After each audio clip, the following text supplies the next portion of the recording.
The BDN opinion section operates independently and does not set news policies or contribute to reporting or editing articles elsewhere in the newspaper or on Bang or dailynews.com.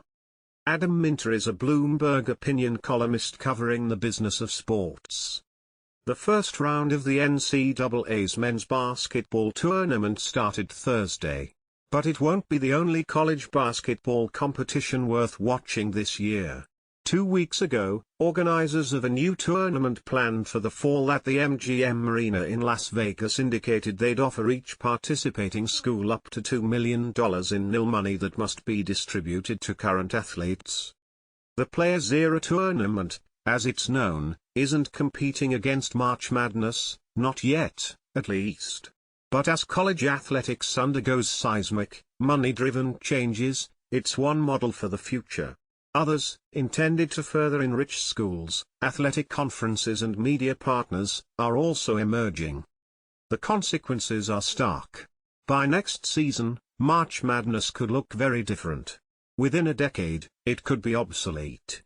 Fans, now settling into their sofas to watch some great basketball, should enjoy this year's tournament as if it's a last dance.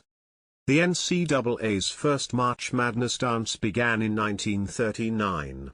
Since then, the organization has steadily grown its men's basketball tournament, and the money earned by it. As of 2023, more than 80% of the NCAA's revenues come from the tournament. That money doesn't simply stay with the NCAA, much of it is paid out in, roughly, $2 million units to athletic conferences based upon each team they qualify and win they earn. It adds up. The SEC took in $34 million worth of units last year. But the process of getting in is where the problems start and what has long inspired discussions about alternatives to March Madness. Currently, 32 teams automatically qualify for the tournament by winning their conference tournaments.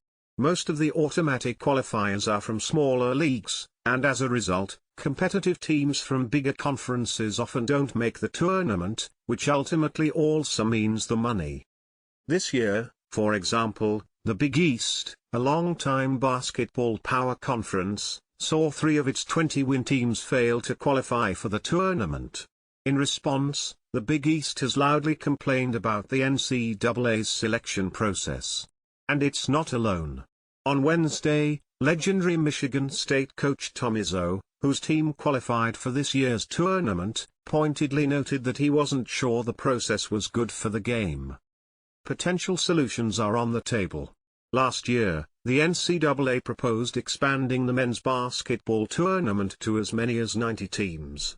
It didn't specify who would get those slots and how the money would be divided. But change in the tournament's structure is imminent. The Athletic recently reported that the tournament will likely expand to 72 or 76 teams as soon as next year. That's unlikely to be a happy outcome for college basketball traditionalists.